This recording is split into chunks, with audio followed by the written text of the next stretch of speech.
All right, so let's take a look at section 7, and this is analyzing compositions of functions. And you know, we've talked about this before. Compositions of functions are just these are functions within functions.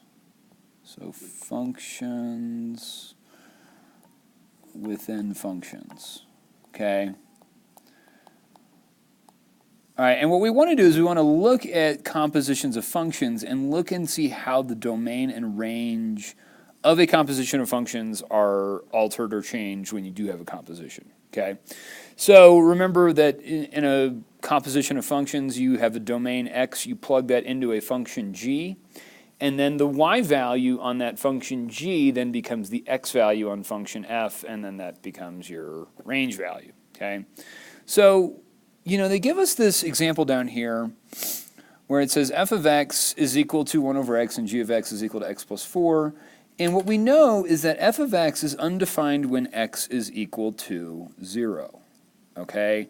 The reason why is because when we graph f of x, you know, when it's 1 over x, that graph looks like this, okay? Where at x equals 0, we have a vertical asymptote. The reason why is because if you plug in 0 here, you know, f of 0, you get 1 over 0. And this you can't do, okay? So when you have a rational function like this, when you have a fraction as a function, you can't have the denominator be 0, okay? And so, all right, but we know, so we have these two functions, okay? And there's, if we look at them separately, we see that, okay, this one, the domain is all real numbers except for x can't equal 0, okay? And then for here, this is just a line, so it's good for all real numbers. The difference is that if you think of the composition of that function, okay, all of a sudden the domain has changed, all right? And so when you have f of g of x, and it's 1 over x plus 4, you know, if I plug in negative 4 into that composition of functions, I get 1 over negative 4 plus 4, which gives you 1 over 0. So therefore, negative 4 is undefined for that composition of function, okay? And the reason is that when you find g of negative 4, you know, if you plug in negative 4 into here, into that function, you're going to get negative 4 plus 4, which gives you 0. And that's the value that's undefined for f. Okay, so when you have, you know, a function, you know, you have different domains, but when you have a composition, the domain can change. Okay, so let's take a look at this. All right, so this bottom part is telling us that, you know, you have these two functions like we've been talking about, okay? But when you have f of g of x, okay, x, in order for you to have a domain of a composite function, okay, x has to first be in the domain of g, okay, and then the outputs of that function have to be in the domain of f in order for the whole thing to have a domain. Okay, same thing here. If you're, you know, x has to be in the domain of f, and then f of x has to be in the domain of g. So kind of some weird stuff, but, you know, it's there. It exists. Okay, let's take a look at the next page. And you have these two functions, f of x equals 3x minus 1, and then you have g of x is equal to the square root of x. So when I look at, you know, f of x, what I see is that this function here it's a linear function. Therefore, the domain of this function, so the domain goes from negative infinity to positive infinity. Okay, but there's a problem. Okay, so when we look at the function g of x, this is a square root function. Now, this graph is a little bit different. This graph, remember, you know, if I were to just have g of x is the square root of x, then that graph looks like this. It's kind of like half of a parabola and it's sideways. Okay, so this domain is restricted. Okay, this domain goes from 0 to positive infinity, okay? So, you know, what we find out is that, you know, if you had, So if we think about it, if we have f of g of x, where we have to first think about the domain of our function g, okay, which is from 0 to infinity, okay, we have to account for that first before we can account for any function in any domain of f. So the reality is that, we have to think about, okay, well, because this domain is any real number, we're restricted on this domain. This part here is the only thing that's going to affect the domain. Okay? Yeah. And in my opinion, I just have to look and see, okay, I can plug in any x value here. Can I plug in any x value here? The answer for this is no. I can only plug in 0 and positive numbers. So the domain, if I have this function, is that x is greater than or equal to 0. Okay? Yeah, because you have to take in the effect of this one. Okay? But then, all of a sudden, what about if you find g of f of x, where if I plug this function into this, so g of f of x, and let's write that down, g of f of x is equal to the square root of 3x minus 1. Would the minus 1 be under the square root? Yeah. Everything's under the square root there. Oh, yeah. Okay. All right. So when you have something like this, then you have to think about it. Well, and if you think about when we talked about domains on these functions, remember that this function here, anything that's underneath the square root symbol has to be positive. So if I were to find in the domain of this, I would do 3x minus 1 is greater than or equal to 0, and then I would just solve for x. So I'd add 1 to both sides, and then you get 3x is greater than or equal to 1, divide by 3, divide by 3. So then we know that x is greater than or equal to 3. Or I'm sorry, x is greater than or equal to 1/3. So then that's what we have here. Yep. All right, but in order for me to figure that out, I have to write this out. I have to think about it, and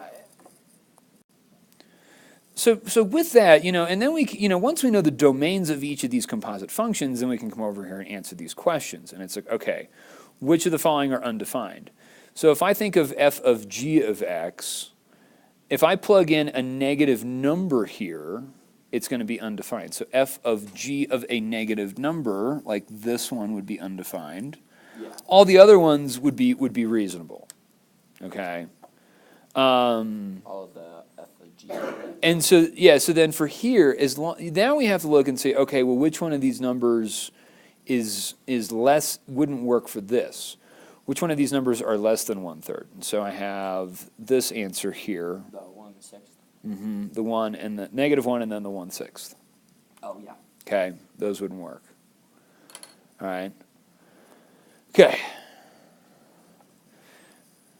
All right, so then, okay, with something like this, and let's just look at the different graphs here, If we plugged in g of x into f of x, which is what we have here, 1 over x plus 4, then we see that, this graph has been shifted over 4 units, and our asymptote is at -4.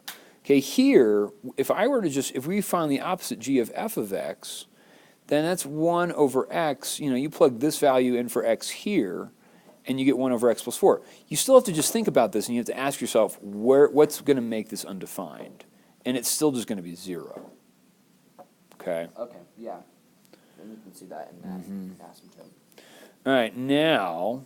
But so for the first one, it would also be a vertical, or it would also be a 0 asymptote for the range, though, right? Here? Oh, wait, I mean. Yeah, if we're talking about the range, yeah. The 0 one. And so this would, and you have to think about, okay, well, what, here you don't have a vertical shift on this first one. You only have a horizontal shift. So your range isn't affected. Here you have a vertical shift of adding 4. You're moving everything up 4 units. So then, it does affect your range. Yeah. Okay. All right, let's take a look at this. Oh, God, this looks terrible. Oh, I remember on this one, I just I've found the composite and just plugged that into the graph. Right, and that's what I would expect you to do. And you have to kind of sit there and you have to think, all right, well, if we found f of g of x, so if I do that, I'm doing The f square root of g of x. So you're plugging in a log function into your square root function. So you have the square root of log x, which is fine, and you have to sit there and you have to say, okay, well, does that really change the graph? If it's all under a square root, it still has to be positive. It right? still has to be positive, but remember, oh yeah, But it's a log. yes, it does affect the graph. So here's why. Let's graph log x. That graph looks like this, okay? And this is the point 1, 0, remember? Remember that? Yep. And this is your log function. This is log of x, okay? And then if you have the square root of x, that graph looks like this, okay? And so you still have that same idea as far as what your domain is going to be. Yes, this will restrict your domain, definitely. And what you have is, remember, you have to go, okay, well, this part under here, this log of x has to be greater than or equal to 0. Well, for what value? And so then you have to sit there and answering this question and solving for x here. You basically look at But you have to think about the graph, and you have to go, okay, where? And when I have that question, then I'm going, okay, well, where here? After I plug in an x value here, where are my y values positive? Yeah, they're after the point. 1, So 0. right, so you have to think about it. You're like, okay, well, my y value. But they also have to be positive. So I think I picked the graph on top because they're all positive. But you have to think. You go, okay, this is where my graph is positive. Yeah. Okay, if I plug in values of x that are larger than 1, That's where they are. that's where I get positive values here. And that's what you have to think about as far as a composite function is like I have to evaluate the log function first. Yeah. Before I can do the square root function. So what values in here are going to give me positive values? You have to look at the y values on your log function. Yeah. Because your y values of your log function then become the x values of your square root function. Yeah. Hard concept to wrap your head around. Yeah. Okay, it truly is. But that's what you have to think about. You have to go, okay, well, if I plug in, what values for x am I going to get positive values here? So you have to think, what values of x give me positive y values? And you have to kind of just know the graph. Doing this algebraically, I think it could be done, but I don't want to do that. I'd rather just look at the graph, Yeah. And so then you look at all these different graphs here, and you're like, okay, well, which one of these? So yes, you're right. X has to be greater than or equal to 1. Yes. It could be 1 because you could have 0, and you could take the square root of 0. And so you have to look. First of all, that x is greater than 1, and then here on all these graphs, when you look at these little values here, you see that those have x values that are less than 1. So it can't be. So it's not the bottom 2, it's the top 1. Yep. Okay, that one's hard. That's a tricky question. But cheek on a stick.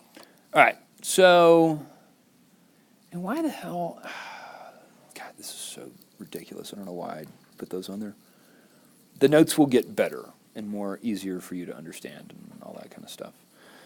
All right, so here's what you got. You got f of x is equal to negative x squared. And g of x is equal to square root of x minus 1.